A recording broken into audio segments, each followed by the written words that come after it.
Hey, That's a so very yeah, I did it myself. I was growing up on Queen, as a kid, so it was my favorite band. mm, I never got to see Freddie Mercury, unfortunately, but otherwise, I grew up on Queen, and so yeah. So good morning, I'm sorry. that's great. A great tool to be associated with. I think it's a lot of Yeah, history, great story absolutely. behind it. So good morning, everybody from Rye, New York, and with me is Colonel Abbas Dahouk, who is in DC, right? I'm Yes. always People always confuse us to be in DC, asking us when is our DC conference, and I keep on telling people we don't really have a conference in DC. That's my initials. So we have a very very special guest today. This is the second session we're doing that's basically dedicated to the UAE and everything around it. Um, and you have one very interesting history. So Colonel Abbas Dahouk is currently the founder and president of Hyphen Point, focusing on bridging divides and creating opportunities for U.S. business sectors and their respective counterparts in the Middle East and North Africa. Maybe I should mention that we were connected initially due to the fact due to the Abraham Accord and everything that came with it, that basically put Israel at a very interesting place, and the UAE. And obviously, as the only group that came out of Israel, we were in a very interesting point to do something very interesting next year, which we are. And that's how I got connected with you. So basically, we'll also be bringing, U.S. companies that are seeking exposure to that market. Abbas was a president of Middle East programs at Advanced Technology System Company in McLean. He served in the U.S. Army for 33 years as a paratrooper in the 82nd Airborne Division, along with multiple staff officer assignments during war and peace throughout Europe and the Middle East. He also served as senior military advisor to the U.S. Department of State for the Bureau of Near Eastern Affairs, defense and army attaché to the Kingdom of Saudi Arabia, representing 3 consecutive secretaries of defense, Chuck Hagel, Ash Carter, and Jim Mattis, and as associate professor of Arabic and Persian Farsi at the U.S. Military Academy of West Point, New York. I haven't even started yet with Abbas's bio, but I do want to read it. I think it's very very interesting. Abbas was born and raised in Backline, Lebanon. He was an active member of the People's Liberation Army, aka Druze Militaria, and completed his unconventional military training in the former Soviet Union at the age of 17. This is like a James Bond story, what's going on here. Frustrated from the cruelty of the civil war in his native country of Lebanon, he left to the United States seeking higher education. However, he enlisted in the U.S. Army as an airborne a cavalry scout, and then commissioned as an artillery officer in 1990 through the Officer Candidate School of Fort Benning, where upon completion of his military career, he was inducted into the OCS Hall of Fame class of 2019. Abbas holds 2 bachelor degrees from the University of Arizona. I would jump. He's a member of the board of directors of the National Council on U.S.-Arab Relations, a member of the advisory board at the Arab American Business and Professional Association, and a founding member of Princeton Veterans Alumni Association. Abbas's awards include the Defense Superior Service Medal, the Legion of Merit Medal, Defense Meritorious Service Medal, National Intelligence Unit Citation, King Salman of Saudi Arabia Military Appreciation Medal, First Class, Global War on Terrorism Medal, Southwest Asia Medal, Kuwait Liberation Medal, Kingdom of Saudi Arabia, Kuwait Liberation Medal, Government of Kuwait, Multinational Forces and Observers Medal, German Sportsman Badge, Master Parachute Badge, and the Ranger Tab. Oh my God. Abbas is happily married to Elizabeth. I wonder if that happened after your career in the army, and has 2 daughters, Sarah and Amalia, and 1 son, Laith. So, and I made it shorter, by the way. I made it shorter. So good morning. Good morning. Thank you. That was a long introduction. That's great. Hopefully you didn't bore all your audience with it. There was a lot. There's lots out there. So this is going to be a very interesting discussion. We were introduced, and when we were introduced, I was told that you are one of the most senior people in this space, and we obviously see how and why. And you have a very interesting story. You came, first of all, we're going to talk a lot about everything, about COVID, about politics. It's going to be very interesting. I asked Abbas yesterday interesting questions.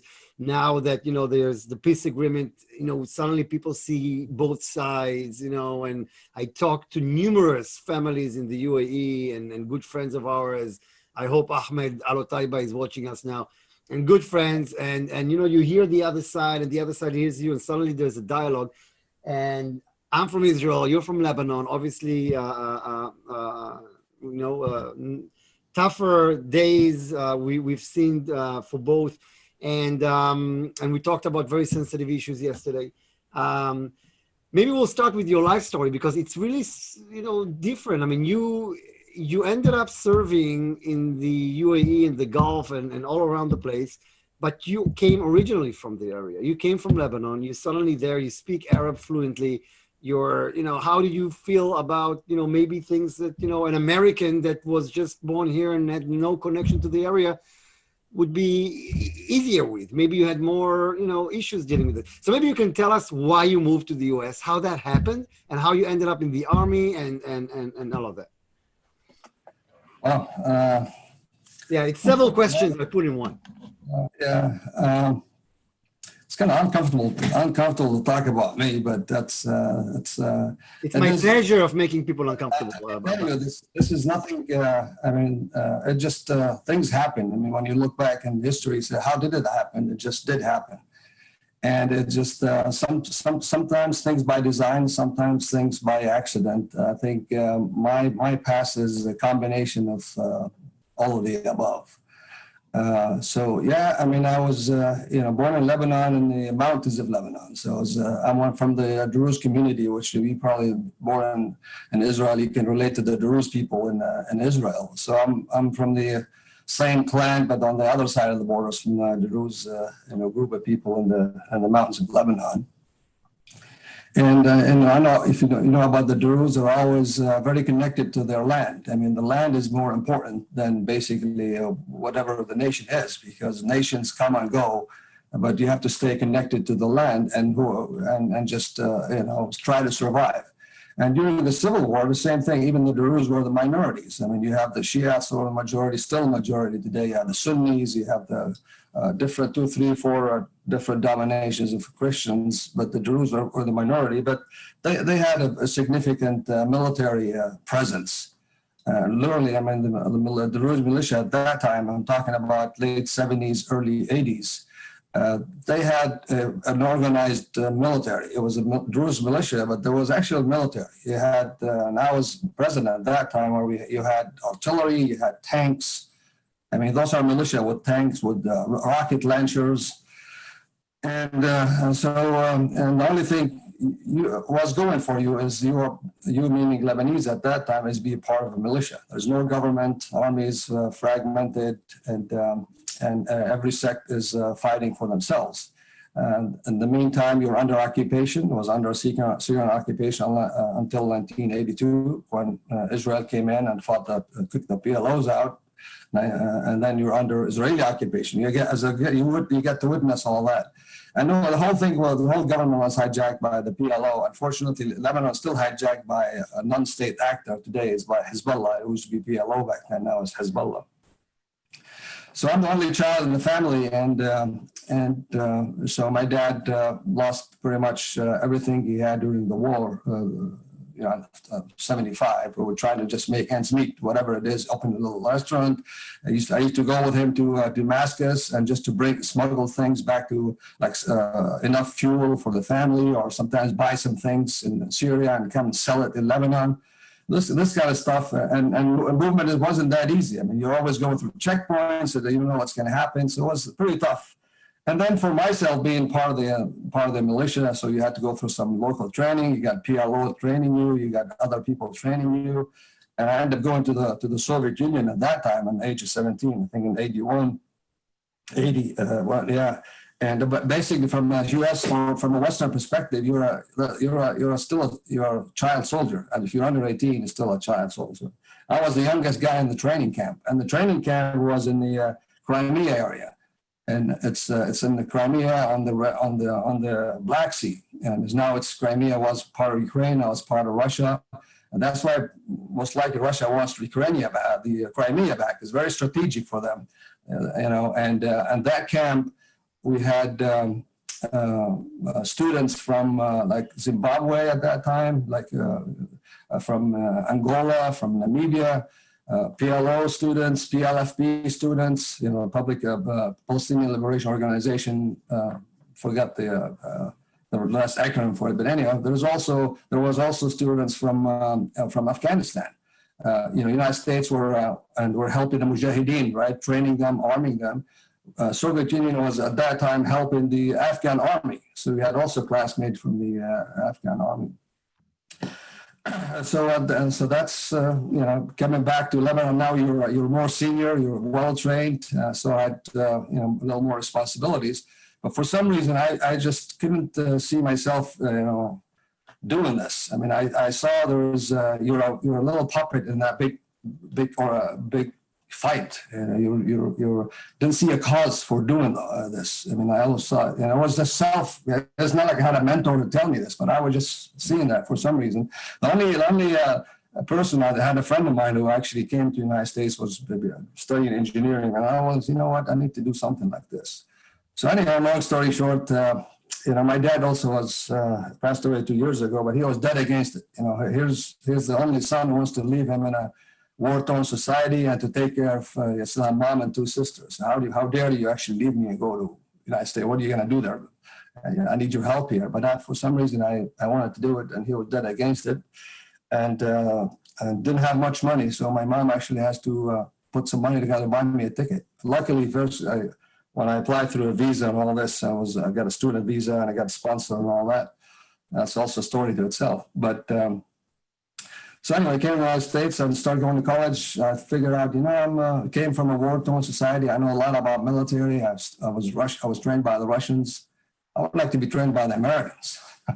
So I went there and did some work, joined the Army. I looked at the Marines, and I looked at the Air Force, Navy, and I liked the Army. I did not go to the Marines because the Marines were in Lebanon in 82, and then I came in 83, and I thought if I go join the Marines, they're not going to treat me very well because I'm, Lebanese. And then they had the Marine bombing in October 83. I figured, man, that's not going to be good. So I ended up joining the Army. And it's been a great journey for me in the military. I mean, I barely spoke English.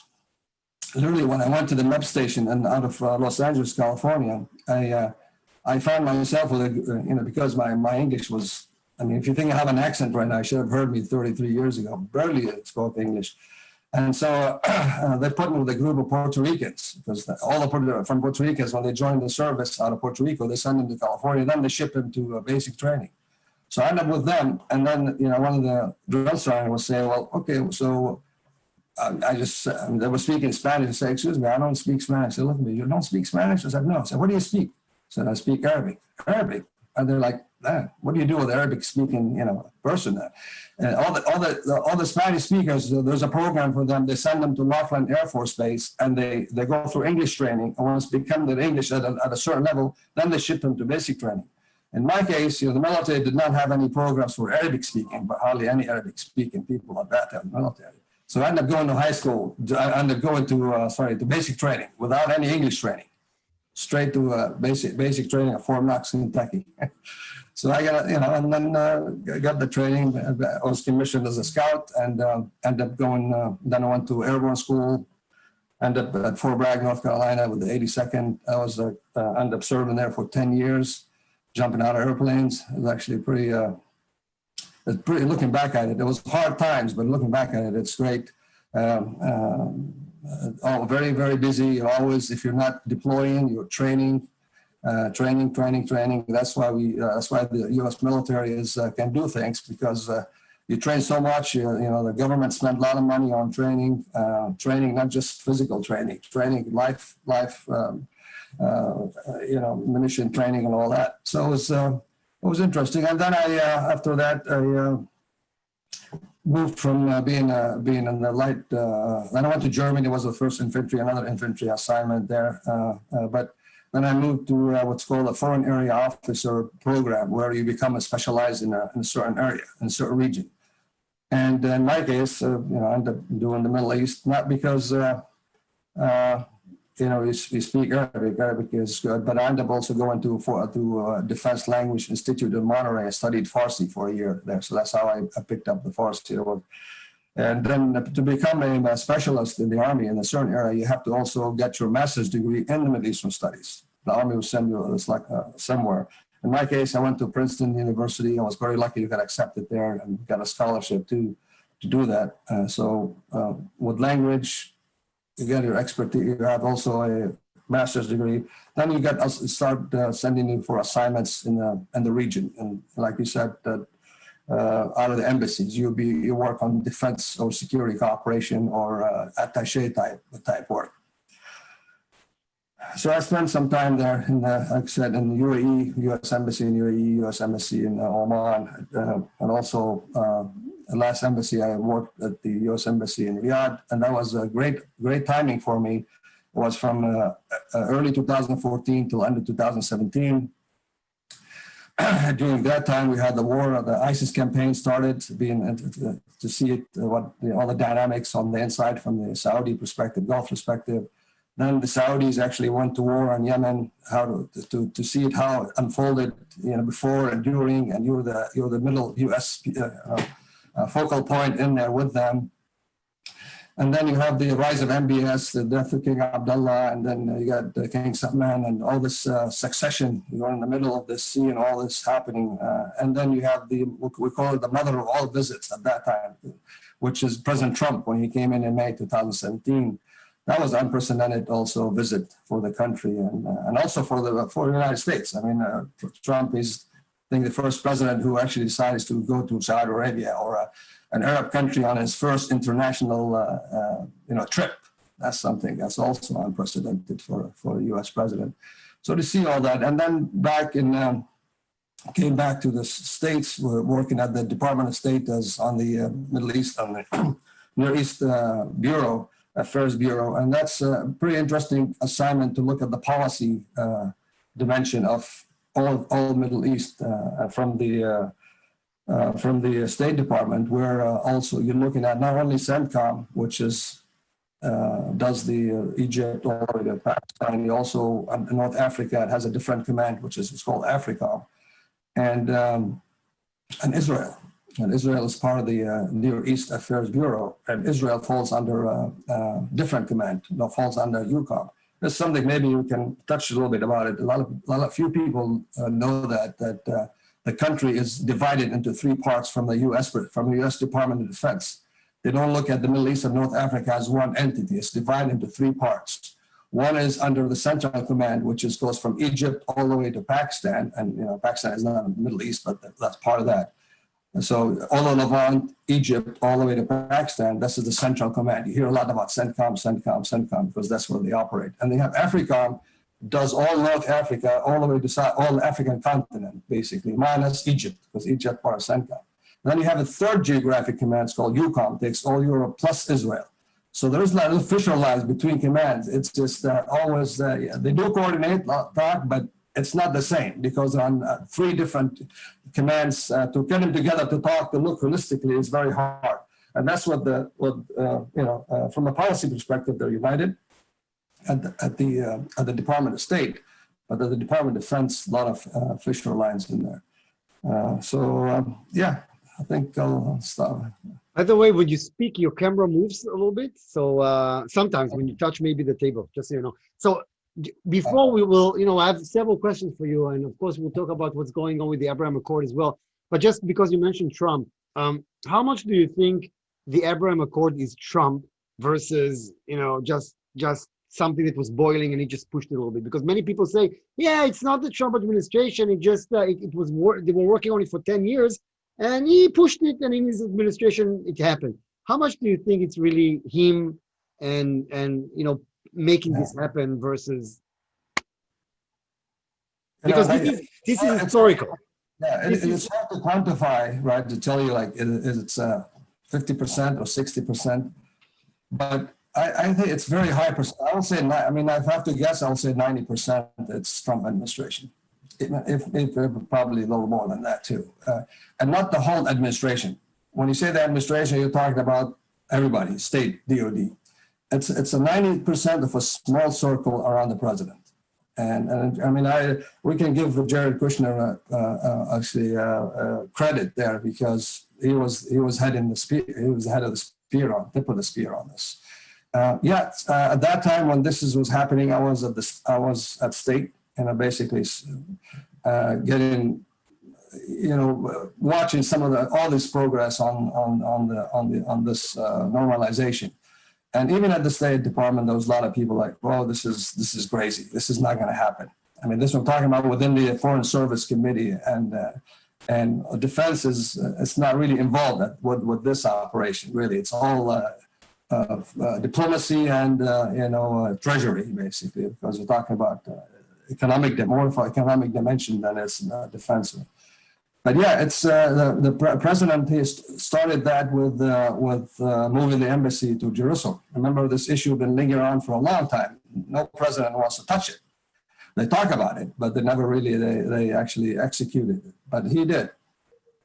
Other thing also Trump did at that time, I remember when he came and visited Riyadh, and at the end of this visit, usually when we have a president, when Obama came in twice when I was in Riyadh, so we do the coordination for all the movements. Usually in my office, we do the coordination for all this aircraft movements and aircraft coordination, all that stuff.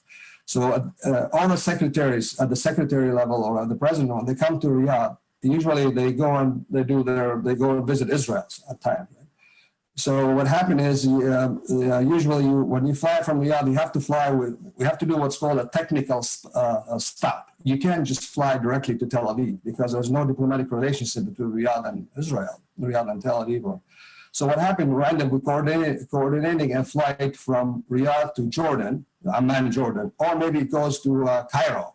And what happened is they'll meet, they do a quick meeting or something, then they fly to Israel. So from an diplomatic optics perspective, it doesn't look like the president went to Riyadh or UAE or something, and went straight to Israel. So they have to do this technical stuff. But not for Trump. When Trump came in, he refused to do that. He said, "No, I'm not doing technical stops. I'm flying straight to Tel Aviv." So we had to do this is first ever. We've never done anything like it. And the Saudis also never done something like it, but we made it happen because Trump wants it that way. And they said, and the Saudis welcomed it at the end. Hey, look, it was a great trip. He came in, he gave us the courtesy as the first country for, internationally to visit.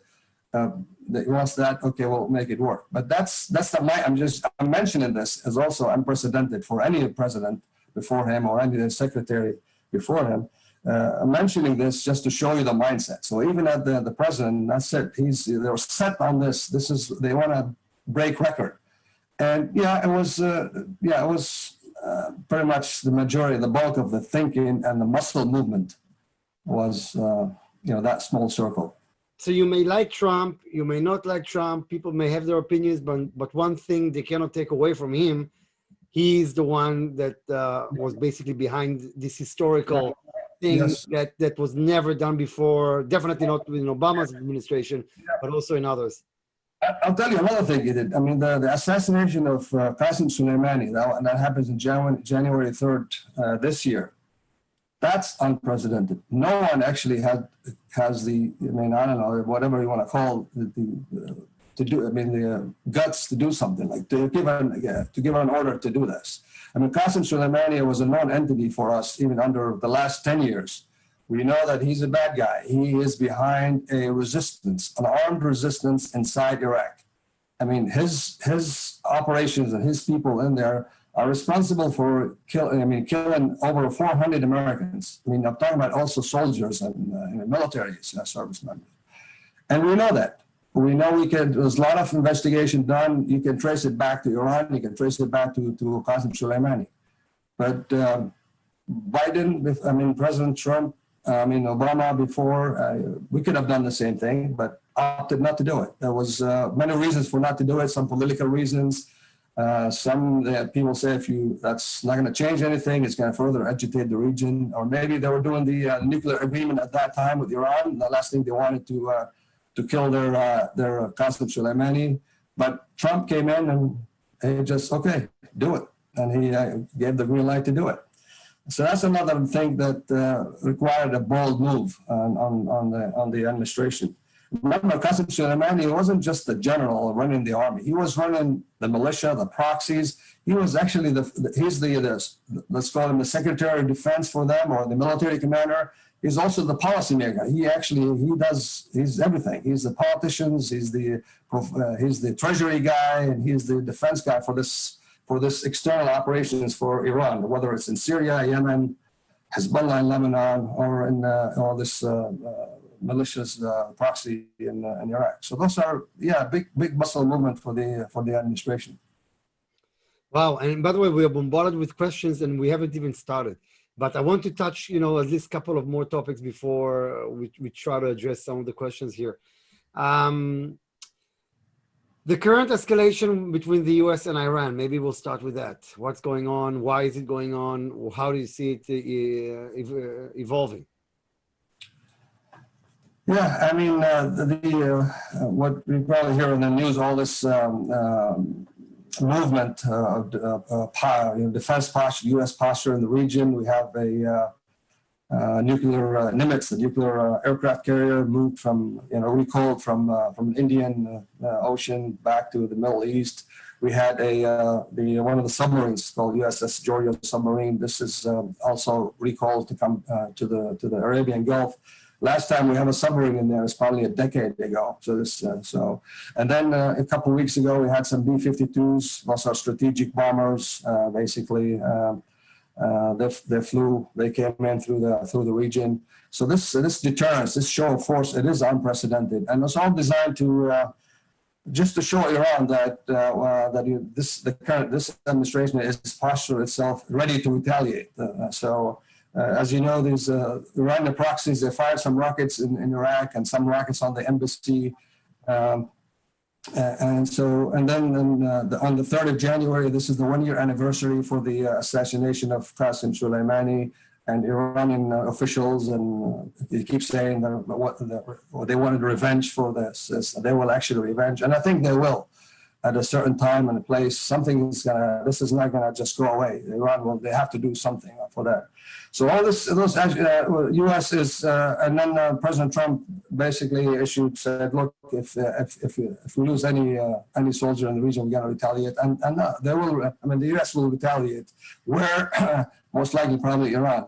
But there are many like rogue elements that even Iran probably is not controlling. And so if a rogue element somewhere in Iraq or maybe in Yemen did something against U.S. interest, the U.S. has to retaliate. Even though Iran might say, well, those are rogue elements, it's not under my control, that's not me doing it. You have to retaliate. And this escalation right now, just try to see if something happened, the U.S. has to be ready to retaliate. And then, that's one thing. The other thing is you have transition of power. Right. So whenever transition power, the administration here at the White House, the national security staff, they're busy doing things, right? So something could fall through the cracks, and that's what the Department of Defense has to escalate a little bit, just in case. They need to be ready to do one thing. We also have, we're moving forces from Afghanistan. We're downsizing our footprint in Afghanistan, and also in Iraq. This is also a vulnerable time because the forces are picking up and ready to move back to the United States. So their guards are down a little bit, all right? So they're vulnerable. And the bad guys out there, let's call them bad guys, they could take advantage of that and do something to hurt us. So that's another thing to up this deterrence level. This is all tactical, this defense thing. But also we have the escalation started with President Trump when he withdrew from this nuclear agreement. It took about years for President Obama to get to the agreement. Some kind of agreement is not, people say it's not sufficient, but that's whatever it is. But President Trump and his administration did not like it, say, no, we're out. We don't like this agreement. And they broke the agreement with the Iranians. So that's what started snowballing from there. So Iranians did not like that. They start, violating the agreement. Trump was hoping for some kind of new deal, but that did not happen, and things start to escalate. Iranians shut down one of our UAVs. They've been behind a lot of rogue operations like this. So there's a few miscalculation, but so far it's holding, and I think the Iranian probably will not do anything stupid till the new administration come. And boy, the new administration have a big, tough challenge on their hand. And I think the Iranians are expecting the new administration to be softer, to maybe maybe lift some of the sanctions. I mean, Trump put on maximum sanctions on them, really. I mean, hurt them economically. So the Iranians are posturing to a little bit. Unfortunately, the Arab countries are still idling in the middle, trying to figure out where they stand.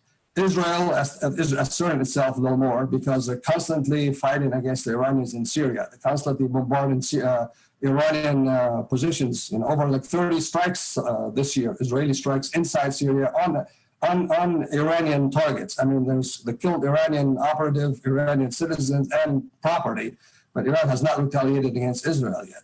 And Israel, there's actually on the news, you'll see Israel supposedly moved another submarine once through the Red Sea to the Arabian Gulf. So that's also another, deterrence or posturing from the Israeli side. And then the killing of the nuclear scientist, Fakhrizadeh, he was senior nuclear scientist who was assassinated not too long ago, maybe a month ago or so. Nobody declared but obviously Iran is blaming Israel for it. It was a state-sponsored assassination. It was very, very sophisticated attempt on it. So yeah, the tensions are pretty high, and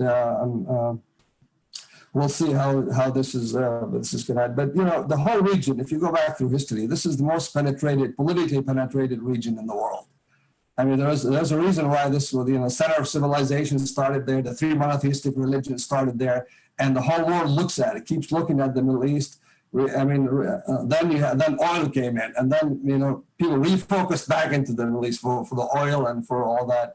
It's kind of in the center of the whole universe, and things intersect.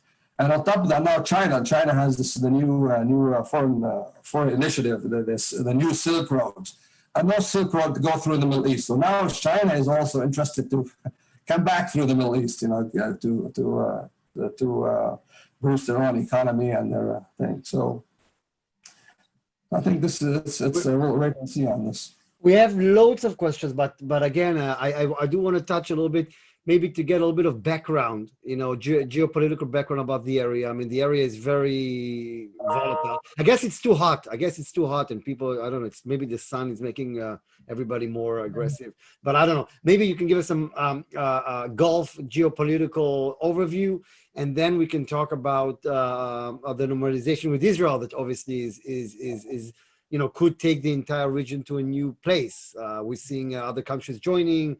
I wonder who's next, if Saudi Arabia would be joining, but maybe we'll start with an overview of what's going on. Yeah. But how did we end up here? I did mention about the most politically penetrated region, right? Versus Latin America, versus Africa, versus the Far East. The Middle East is at least for the Western societies, right? We're always looking at the Middle East. But this is since that's what I studied, for my undergrad and graduate degree with the Middle Eastern studies. So I'm going to take you a little bit back to history.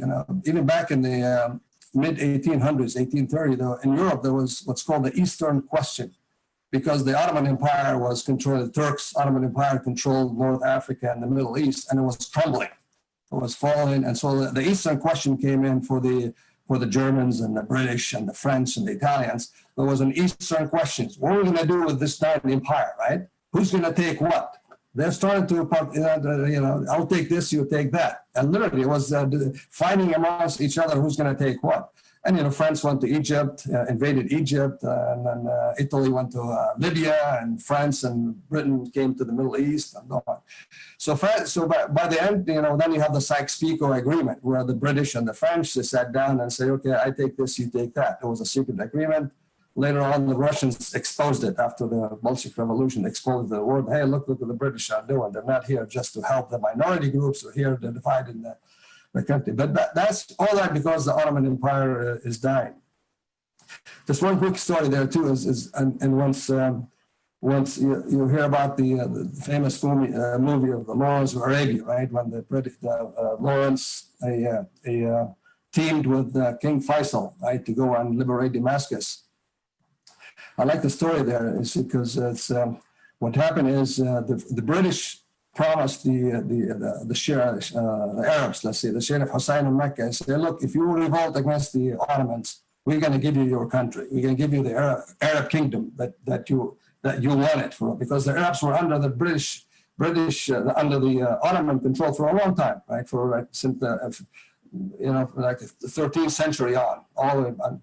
So they kind of feel like they're due to go back and rule themselves. So if you revolt, we'll give you something. And they did revolt, and they didn't give them anything. So they're like, we need something. So that's what Lawrence of Arabia teamed up with King Faisal. Say, you know what? Let's do it together. We can together go and liberate Damascus, and we can make you the king of Syria.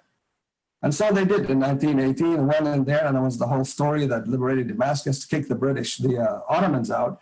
And he declared himself king of Syria, and where Damascus is the capital. But the Sykes-Picot Agreement called that area, Syria, Lebanon, was under French control, not British control. So France was complaining to the British, saying, look, this is our territory. Why you bring your own ally, make him a king? So France, long story short, didn't like that. So the French sent an army and actually fought King Faisal in 1920. The British didn't help him because they couldn't help him because they can't. This is already promised to France. So they kicked him out of Syria in 1920. But the British said, because we promised you a country, we promised you Arab country, we're going to give you one. What they did on a piece of paper, they actually drew the map of Iraq. They bring in Mosul and Basra together and say, you know what, King Faisal, forget Syria, we're going to make you the king of Iraq. And that's how Iraq was created. Now King Faisal became the king of Iraq. Now his brother Abdullah in the south did not like that. Said, look, no deal. We said we wanted Arab kingdom and we wanted the capital to be Damascus, because Damascus is very important for the Arabs. It was one of the Umayyads empire back before the Ottomans. It was Umayyad, the capital was Damascus. They want to regain that capital. So he started to put an army together from the Gulf to go and liberate Damascus from the French. The British stopped him and said, Abdullah, you can't do that. But we're going to make you the king of Jordan, Jordan. That's how Jordan was created. So they have two brothers, one in Iraq, one in Jordan, and France stayed in Lebanon and Syria. And 1920, France wants to have a country that for the Christians, for their allies. But Lebanon was small. So what they did, they chopped some territories from Syria and they make it the greater Lebanon, and now became the country of Lebanon. And they drew a constitution, and now you have the president of Lebanon has to be Christian. It has to be Maronite Christian too, not Catholic or Protestant. It has to be Maronite that's a remnants of this. So this long story is to tell you how it's complicated, how the region is so penetrated. Now, the same thing in the Gulf. The Gulf was all different. It was divided not according to territory, geography. It was divided according to ruling families. The ruling family in Kuwait became Kuwait. The ruling family Al Khalifa in Bahrain became Bahrain. The ruling families in United Arab Emirates. United Arab Emirates is 7 emirates. Each emirate has their own ruling family, but they got united under United Arab Emirates. Abu Dhabi is the largest one. And in Saudi Arabia, the young King Abdulaziz, he went down. He also started to expand, and at the end declared Kingdom of Saudi Arabia. So this is the back. Now fast forward, and now you see a resurgence of this. Now you have also not necessarily Eastern question. Now you have the Arab question. Now you have Iran and Turkey and Russia eyeing the same region, right? The United States is it's there, but they talked about rebalancing to Asia. We're talking about, you know what, we can just secure the country ourselves. You have to, you have to share the burden of security. You meaning the Gulf countries, with the United States. And so Iran and Turkey and Russia is reasserting themselves in the region, try to also, okay, I think we can do something. Iran was trying to expand in the revolution. They want to expand their authority. Turkey is also wants to do some more in the region. And you see Russia is back. Russia back into Syria. They have their military base established. This is always their, they were kicked out back in the 50s and 60s and during the Cold War, but now they're back into that. So this penetration is continue on, and it's getting more complicated today. Wow. And how do you see the new developments with Israel? How do you think? Do you think really it's an opportunity that's going to create a new Middle East? Do you think that the families in the region are really on both sides are very happy about it? Because some people may have businesses in areas that don't appreciate this agreement. How do you see that evolving? And by the way, Trump is leaving now. Who knows if Biden would support this enough to make it work? And by the way, it's also different mindsets. We talked about it yesterday. The mindset of patience and time and trust in the region versus the Israelis that are very fast going and Well, I think the Trump administration, they really planted a good seed. This is I don't think Biden administration can undo that. It's very hard to undo. It's very difficult. They have to build on it. That's no brainer. They have to build on that. And I think to make it stick, it's up to the people of both of these countries. They have to step up and make it work. If you actually go back, depend back on let's call them regimes, the government, the politicians, it's going to be a long road and a tough slug to move forward. I think there's an opportunity for not just people to people, or at least on the business side, the business elite. This is an opportunity to help the politicians make it stick or improve on that. It has to be that way. To wait for a full-blown peace treaty agreement, it's going to take time, where we have defense cooperations and do all this joint stuff at the government to government or defense to defense, security is going to take some time. And on both sides, whether the Israeli side or on the Gulf side, for example, a lot of young populations. The young, like Saudi Arabia, for example, are the same, about maybe 60% and less than 30. Those guys are open-minded. They're young. Yeah, there's Palestinian issues. There's all this baggage, all through history. But they're pretty open. They think through exchange of ideas, through business, you can work things out. And that's what the Abraham Accord was. They knew there's a right of return. There was the two-state solution. And they knew all that. They understand that. So, okay, let's look at the commonalities in there. Everybody needs to prosper.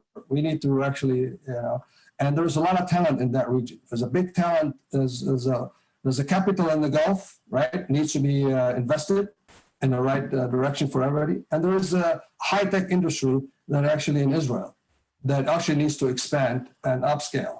So there's perfect union at this point. But I see the business people actually, they're the one at the tip of the spear here to make it stick and move forward with it, or at least make it stick so the politicians or politicians don't go back to reverse that process for a political reason, not because it's not working, but for some other political end, and that's how things falter. So I see there's a lot of commonality, especially in Saudi Arabia. So now with the new leadership in the Gulf and in the UAE, really they're trying to diversify their economy, and they have to do something. They have to go away from the oil sector to the non-oil sector, whether it's food security, whether it's technology or green energy, improve on the medical field and all that. And they don't have to go that far, right? Israel has a lot of answers, and also they can upscale things, not necessarily just a transactional relationship where you bring a business. And I think they're now in the Gulf, they're not looking for transactional relationship. They've been in a transactional relationship, whether on the political side or the economic side, for a long time. So that what they want to upscale. Well, okay, we'll partner with you, you'll benefit, but we need to benefit with you, not just by using this. We need to benefit with you and promote localization, create jobs, and all that. But I think, like I said, so my point is the people themselves has to step up and make it work. I mean, I see some of the now, like a lot of tourism started between Israel and the UAE. I mean, that's pretty good. That's how people start to see each other and get closer to each other. And that's how we do it in the defense business. Usually we build partnership, we build the relationship, and we build defense capability and capacity by coming together and working together, training together, and that's how we do it on the defense side. And it has to be the same thing on the economy, on the economic side. You have to create capabilities together and build capacity where capacity can be built, and start working together, exchange ideas, exchange people, exchange companies, and grow. And they shouldn't wait for better agreement or some political thing to move forward. And which countries are next?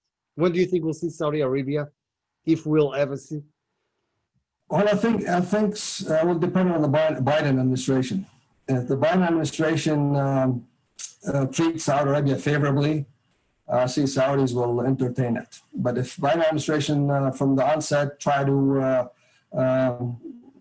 put Saudi in a different category and try to regain, maybe do something with Iran or the region without including the Saudis on any kind of negotiations that affect the region and themselves, it's going to make it difficult for the Saudis to move in. They could make a bold move, but I think at this point, considering the what's going on in Saudi Arabia and the Gulf Rift and the Crown Prince,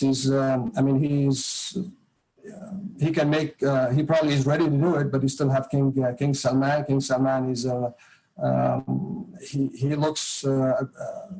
He still have some he still have to look at the bigger picture. He can't just take a unilateral decision in King Salman by himself.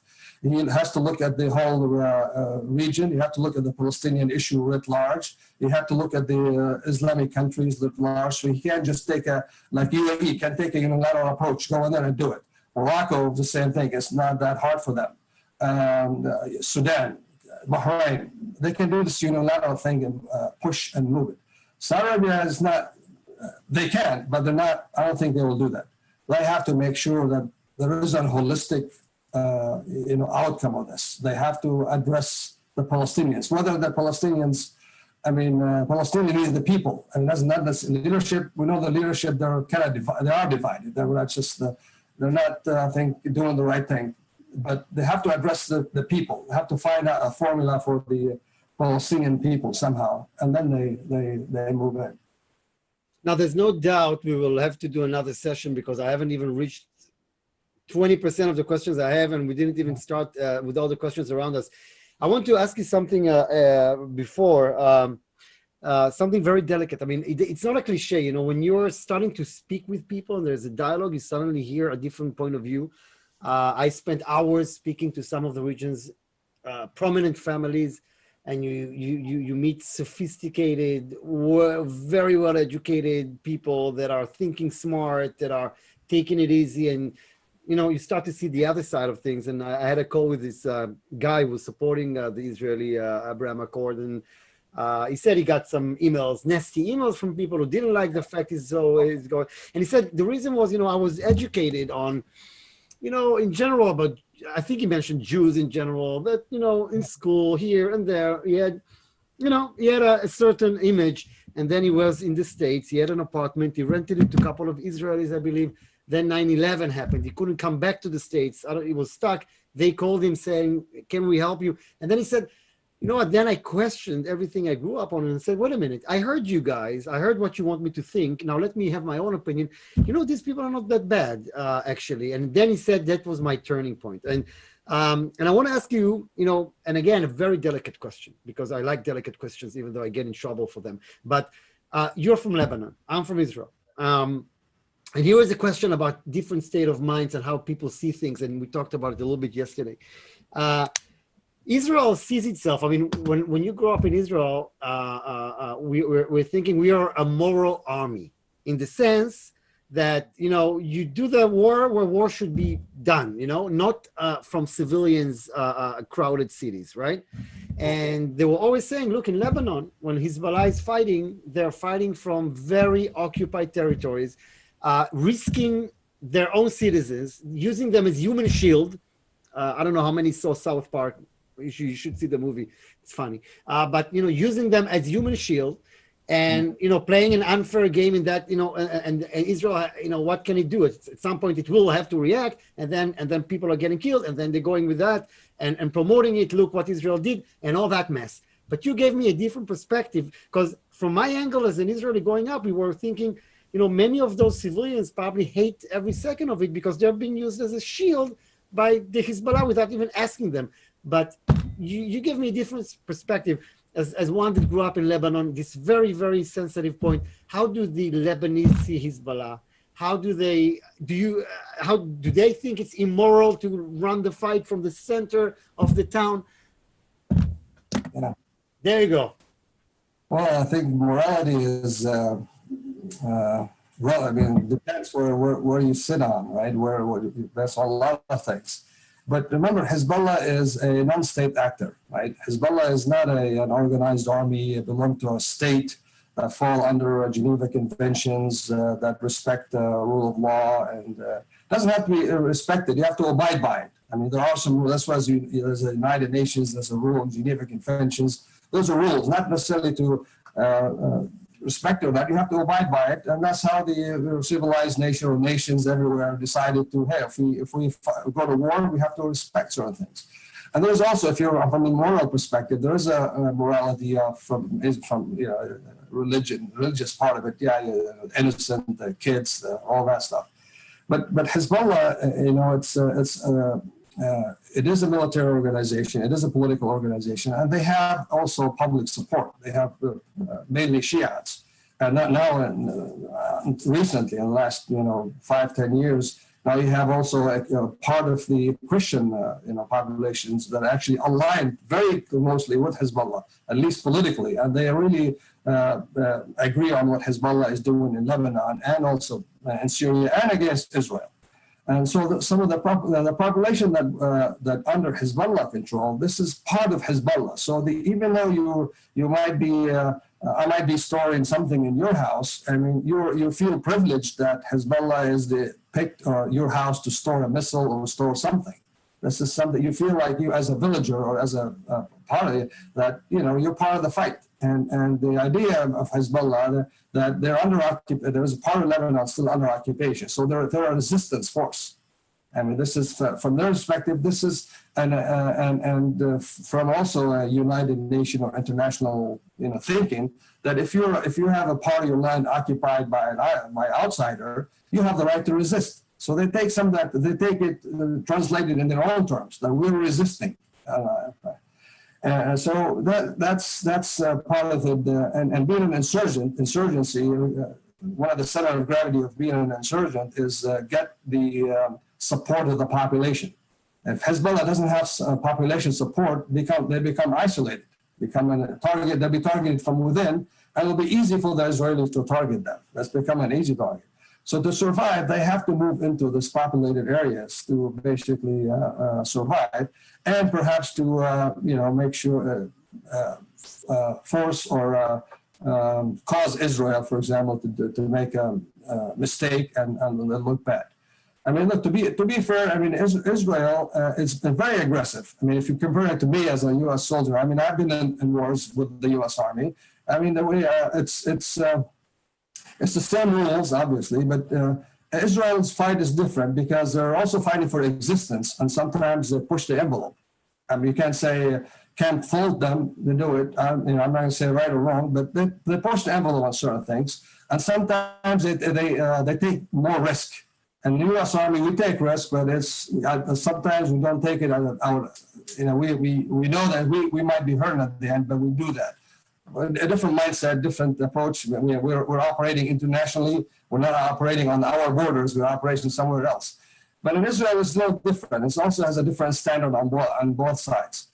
But I'll tell you what I fault Israel is in Hezbollah. Israel have a great intelligence services. They know what's going on in the region very, very well.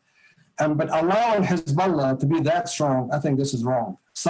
They really, whether it's by design or by failure of Israeli intelligence, one or the other, to have Hezbollah to have those missiles. Now, Hezbollah today is much, much stronger than Hezbollah a year ago. They have precision munition. To have a non-state actor like Hezbollah next door to Israel, that they didn't, those precision munition didn't just, it's not like they're manufactured locally. They came from the outside. They came either through Damascus or they came through the Mediterranean. All right. So why wasn't stopped somehow? I mean, they keep building on these missiles, strategic missiles, and 2 days ago, Hezbollah he did address his base. Usually once a year, he talk about his operations and all this. So he mentioned that he has another, a sophisticated capability that is not declared yet. And he's thinking he thinks maybe the Israelis know, maybe they don't know, but I'm not sure what it is. But probably know, and if you're in the intelligence circuit, you probably know that. But even with that, even just the precision munition, meaning they can launch a missile anywhere to Israel and hit a specific target. It's not like now in Gaza where you just fire missiles, hopefully hit somewhere, right? No, those are very just like the Houthis. They fly UAVs and they flew it all the way to Aramco and hit specific places in the refineries, and literally 1,000 miles away.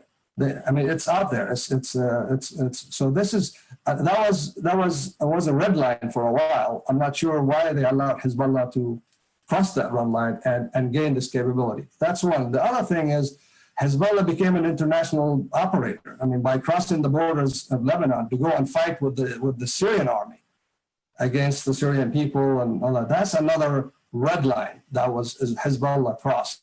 That the international community and our fault, the United States too, that allowing them to do that. Basically said, no, contain them in this. So fighting outside, they're gaining more influence, they're gaining more training, more capabilities, and then they can apply that somewhere else. And on top of that, Lebanon is a country hijacked by a non-state actor, by parties. I mean, look at the political failure, economic failure, and they can't recover. And they can't move anything without Hezbollah's approval. And so people know that, but for some reason paralyzed to counter them. And really, we'll definitely do another session. And before I jump to the questions here, somebody's asking something that I was about to ask you.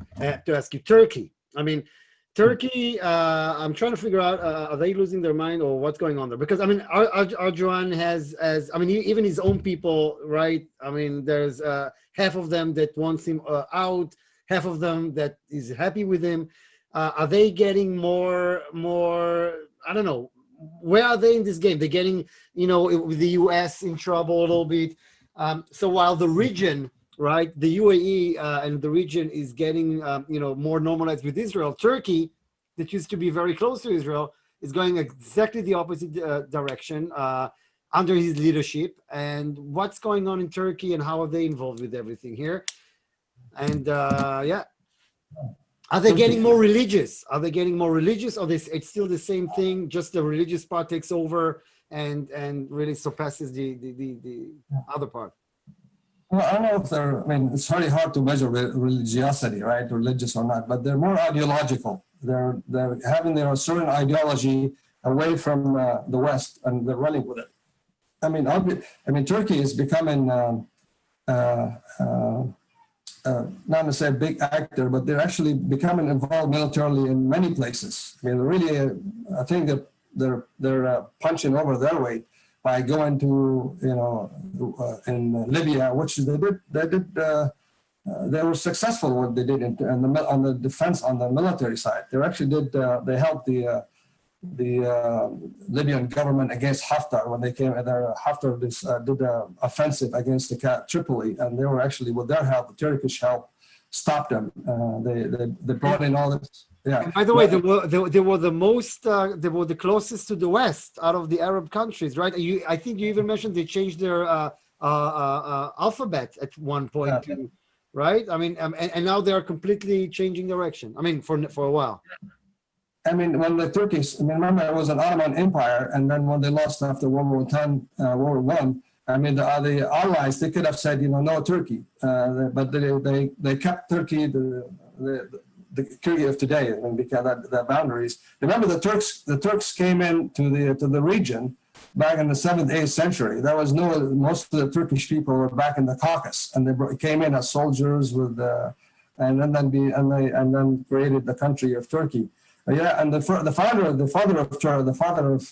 Turks, the Ataturk, basically his idea was to break away from the Arab world, because they were basically Muslim Arab empire there with the Turks, and to want to be part of Europe. So that what he did, like I said, he changed the alphabet to a Latin alphabet from Arabic alphabet. He also purged the language. He just any Arabic language in the vocabulary, took it away and replaced it with different Turkish or something related to it.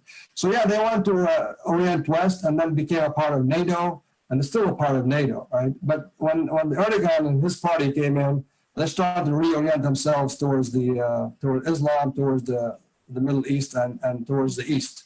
And now becoming not only just ideology, they're actually projecting military forces, right? Projecting military power, like I said, Libya, and they have operating in northern Syria, they're operating in northern Iraq, and most recently they went to Azerbaijan and involved in this operation with Azerbaijan. They helped the Azerbaijanis to basically fight the Armenians, and they were very successful there.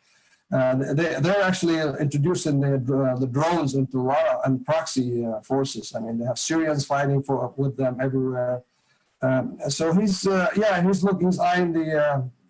the Middle East. I mean, he also wants to bring back, maybe become the caliph. Like he's he's not a prophet or anything, but becomes the leader of the Muslim nations. I mean, them and Iran, they both have the pretty much expansion ideology, try to at least enforce their interest and their on the region. So where he's going, I don't know. I mean, it's recently just bought the S-400s, or those are Russian missiles. I mean, that's being a NATO country and buying something this major capability from Russia. It doesn't make sense. It makes sense politically, 100%, because he's trying to appease the Russians and also basically show a stick to NATO and the United States. So mainly not the United States, mainly to European allies, mainly to Greece next door. Hey, look, I can break away from NATO. I can do something independently. I'm not worried about the United States. I'm not worried about Europe. So and that's why he was supposed to get those advanced aircrafts from the United States, the F-35s. And actually, we had 9 aircraft ready to transport it to Turkey, and then the U.S. Department of Defense said, no, you're not getting them anymore. If you buy the S-400s, you're not going to get them. And he bought it and he tested it. So he's and that's could at the end, and for Turkey being expelled out of NATO. I don't know, but you can't be a part of NATO and operating Russian equipment, because first of all, if we go to war with Turkey, we can't work together because they have Russian equipment and we have U.S. equipment. They don't work together. So that's one. The other thing, this kind of equipment, once you put the radars on and you fly in U.S. aircraft, they collect intelligence. Now you got to look at how the aircraft flies, what kind of signature it has. So it becomes it's liability. You basically help the Russians. So yeah, Turkey and Iran. I mean, in the future, I see Turkey and Iran, perhaps get together somehow, at least on the political level, on the intelligence level. maybe on the economic level, to push hard in the Middle East, try to take piece of that, especially in the Gulf. I will. I want to talk more about Turkey, but we'll probably do it next time. But maybe we'll just go quickly some of the questions. I will try to choose some of the questions here. Do you see opportunities for educational exchanges, return of Middle Eastern students with F1 visas to the US post-COVID?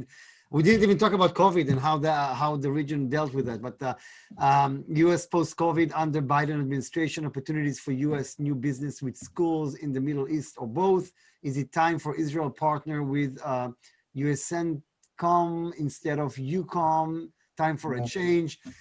That's one question. Couple of more questions here related to geopolitics. Increased oil independence in the U.S. has led to a perception of U.S. disengagement from the Middle East. Is this justified? If yes, who is likely filling the gap, perceived or actual? Is this period similar to the time when Great Britain was reducing its presence in the region after World War II? Their second question is, I'm just giving you some of them, you pick whichever you can. Question on cybersecurity: how vulnerable is the region to cyber warfare? And another one, question on migration. Prior to the pandemic, there was a massive wave of migration of individuals from the East and the Far East to Europe. This massive movement of people has subsided. What is the expectation going forward? How will this resumption of migration influence regional and global security? Lots of questions. Yeah, I know this is a lot to unpack there. But on the Israel, that's a great question on should Israel remain under UCOM versus bring it to the Middle East. I mean, I agree. If there's a time to do it, this is the time to do it.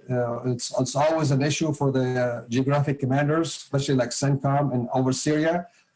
We're operating in Syria and Israel at the same time operating in Syria, and that coordination it's going and it's easy. But yeah, it's time to do it. I think, but I don't think it's going to happen under Biden administration. That probably Trump could have done something like that easily. Could have done it, but I think wasn't that high on their priority list, but that's a good. I think they should do something like that.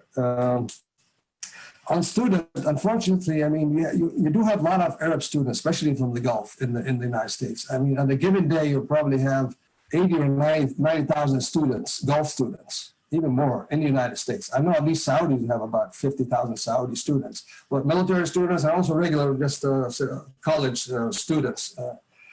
But we have probably you can count on one hand how many American students I have in Saudi Arabia studying something, and if they're studying something, most likely they're studying Islamic studies, not something else. That balance has to change, yeah. I mean, now you have the normalization of Israel. Yeah, this is another. We talked about how important the people, the business elite to get together and make it work. This is another way to another dimension to it. It's just start to get the students and this education institutions to work together. At least exchange ideas, exchange professors, and start do studies like that. I think that's it's doable, and I think it's important to solidify this normalization. I talked about disengagement of the region. Under Obama, there was the idea of pivoting or rebalancing to Asia, and then said, no, we're not rebalancing. So this is, U.S. is there to stay. The Central Command, we have 5 geographic commands in the world. We sort of talk about UCOM, European Command, African Command, American, and Indo-Pacific Command, right?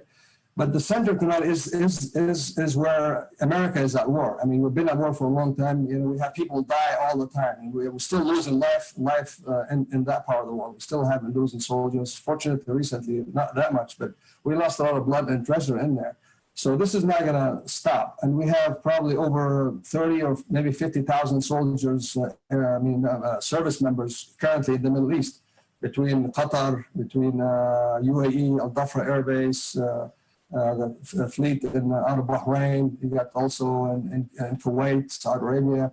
So these guys aren't moving anytime soon. And it's they have a mission in the Middle East, and also they have a mission outside the Middle East. It's a staging area, a strategic area to project forces to the east, whether it's South China Sea or anything in there. So the presence, the defense presence is not going to stay. Diplomatic presence, it will stay, and the defense and diplomatic stay. So they're not what the U.S. did back, starting back in 2014, 15.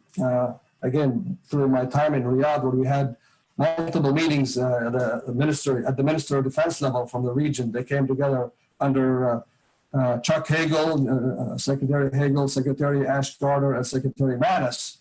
And the idea was to do this not really to disengage, to say, hey, look, we need to do, instead of doing bilateral engagements, we do something with Saudi Arabia, or do the same thing with UAE, do the same thing with Lebanon, same thing with Jordan. And we say, look, we can't do this bilateral engagements anymore. We have to do a multilateral. Everybody will have to come together. I can't just go do something with you, then go next week or something else. We can't do it. We have to share the burden, and then the burden sharing. So we got to share the burden of security together. Whether Trump was saying, okay, I want you to pay for me, but that's not really how that's not about just paying for my services. We're not a mercenary army who just go there to do so. Yeah, we look after our interest, and if the interests intersect, that's great. But the burden sharing is to actually, let's work with their forces, also, work together on that. And the issue with this is, we have to train those forces to a certain level so we can work with them. And that's what the problem is, rely on training. It's taken us a long time to do something with the region, and we're not there yet. We are more advanced with the UAE because of the leadership of the UAE back in 2003. UAE leadership decided to send forces to Afghanistan. That was unprecedented also from the UAE side. And that kind of brought them up, they start training with us, and took a while to get here. But they're the only one who are actually in Afghanistan with us from the Gulf. So that training piece, that was a hard sport. And on cybersecurity, the answer is, look, we have companies penetrating our systems here left and right in the United States. Just imagine how about their systems, and they're very wide open, and it's helpless. Kind of like, okay, they feel like if the United States can't protect itself, how can I do it? We have so many great questions here, which is really, Mr. Dahouk, if you will have time, will be the first guest that will be asked to do a second session here, because we're not even touching it. But I don't know where to start, but so David writes here, Abbas Dahouk is going to become a Bernard Lewis of our generation, who can help explain the complexities of the Middle East in a way that makes sense. Please write books and continue to speak and influence for good. Shalom, shukran. So that's from David. And he's saying, so David is head of military prep school in Virginia. And he says, former military advisor to the Middle East, he has a question for you about language, culture are important factors towards cooperation and development amongst partners. Hikmah, wisdom and understanding. Wasta, influence.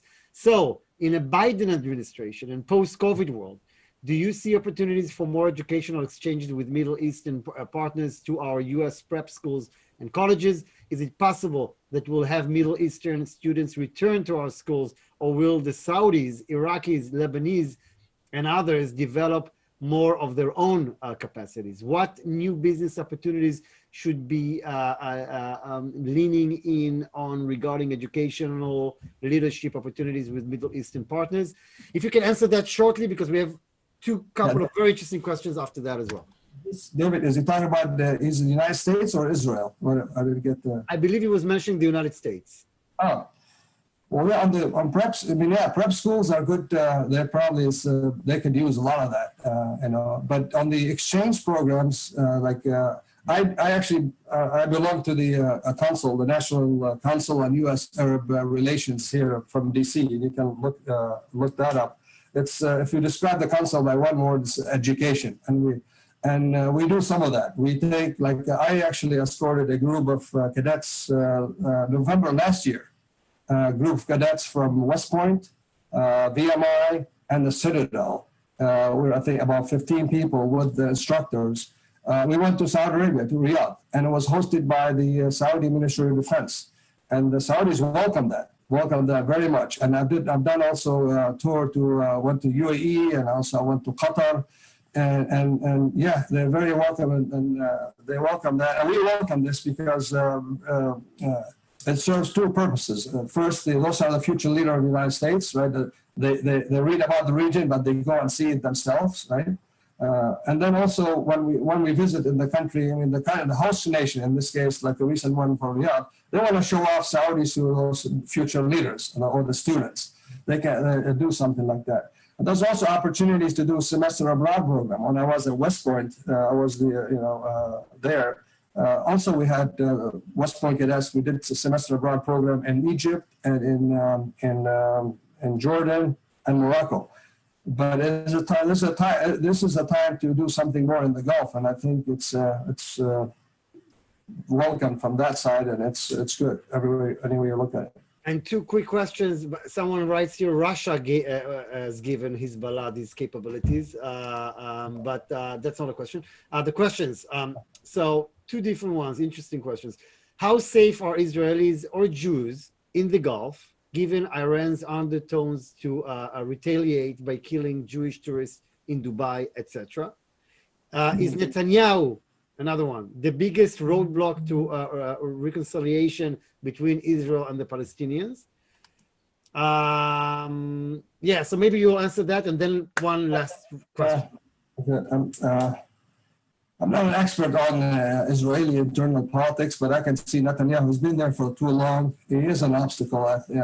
He's working too much for his circle, for himself, and he's missing up the big picture. I mean, the majority of Israelis, as I see it, they want to move forward, just like the majority of the Gulf people, Arabs, they want to move forward.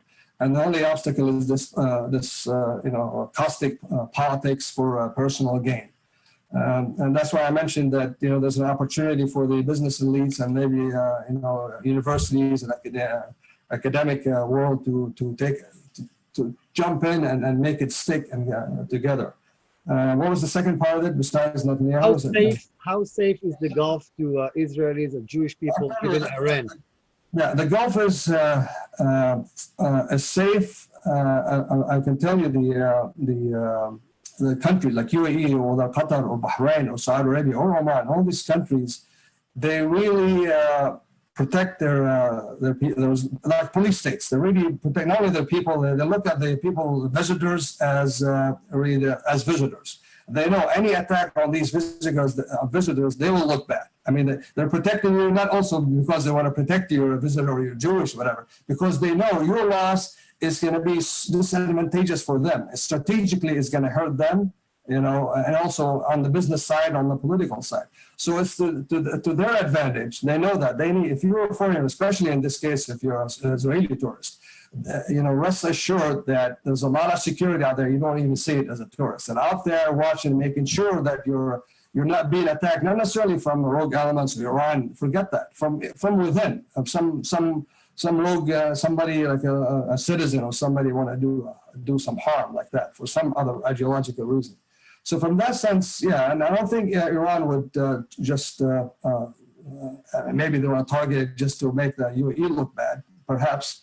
But accident could happen. I mean, look at Egypt. I mean, Egypt, they're also a police state. They protect those pyramids and those site areas very, very closely.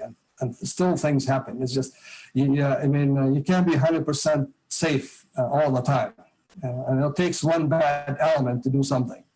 But overall, yeah, I would say the governments will make all efforts to exhaust everything they can to protect business people and all that stuff. So I wouldn't worry about that. But is there bad guys out there who wants to inflict harm on the Saudis or maybe the Emiratis and make them look bad? Yeah, I'm sure.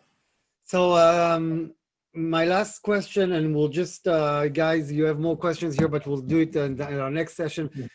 Somebody's asking how to get in touch with you. So maybe later on, before you finish, just let us know. And one last question. How do you think most Americans view UAE versus Saudi Arabia, perhaps in light of Saudi assassinations and Saudi participation of 9/11? Is this American different view of these two countries fair or accurate? Well, the view is very different. Yes, night and day. I mean, people look here, the Americans look at the UAE from Dubai perspective, this cosmopolitan, open society. It's tolerant, acceptable to everything. And that's from the and even from the defense side, the administration, it's pretty open. We do a lot of things with them. We do a lot of exchange on defense, intelligence. So, and then also we have a large base, Al Dhafra base, a lot of assets in UAE. On the other hand, people still unfortunately look at Saudi Arabia from the 9/11 prism. They look at it from this very conservative, form of Islam. They look at it from Al Qaeda prism, from terrorism, oppression of women prism, all that. So even though the Saudi of today is completely different than Saudi of yesterday or a year ago, completely different. I mean, a lot of changes, but people has not seen that yet. They just they see all the bad publicity on Saudi Arabia and they see good publicity on the UAE. So it's unfortunate because if you look at it, 85% of the Gulf belongs to Saudi Arabia. It is the country. Our U.S. strategic interest, not in UAE, not in Qatar. It's in Saudi Arabia. I mean, bar none. That's it. Without Saudis, we can't really do much in the region. I mean, not just any administration. We look at the Saudis for leadership in the Arab world. We look at the Saudis for leadership in the Muslim world. We look at the Saudi leadership on the Muslim communities all over the world, right? So it's and then you have the oil dimension, right? Obviously, we look at the Saudis to make sure the oil economy is stable, right? And then also any presence, any defense presence, any defense cooperation in the region, it's Saudi Arabia. And Saudi buys billions of dollars of equipment from the United States. They're big, we call them a cash consumer. I mean, we give Israel, a certain amount of money. Egypt, 1.3 billion this year. Egypt getting around 1.3 billion dollars from U.S. to buy U.S. equipment. On the Saudi side, we don't give them anything. They get zero. But they buy everything themselves because they have money. But that helps the U.S. Military industry. It helps interoperability with them and all that stuff. So there's a big difference. And how do people get in touch with you? Feel free to share you have all my digits, my phone and my email address. Please feel free to do that. I don't think I need to say that this has been not only the longest session I've ever held, but also one of the most fascinating and interesting ones. Obviously, we touch very sensitive points. This was part one. I will work on convincing Abbas to do part two maybe next month. This is a special day as well, guys. This is the last session for 2020. Definitely crappy year, but one that pushed some of us to do new things, which is what you see behind you. This session started in March, thanks to this new situation.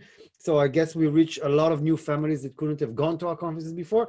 And in this dark year, we see this brave move from the UAE that, basically that's all we're working on in the last 3 months. That build an exciting event at the UAE, supported by the Ministry of Economy of the UAE. I don't know many groups that can say that.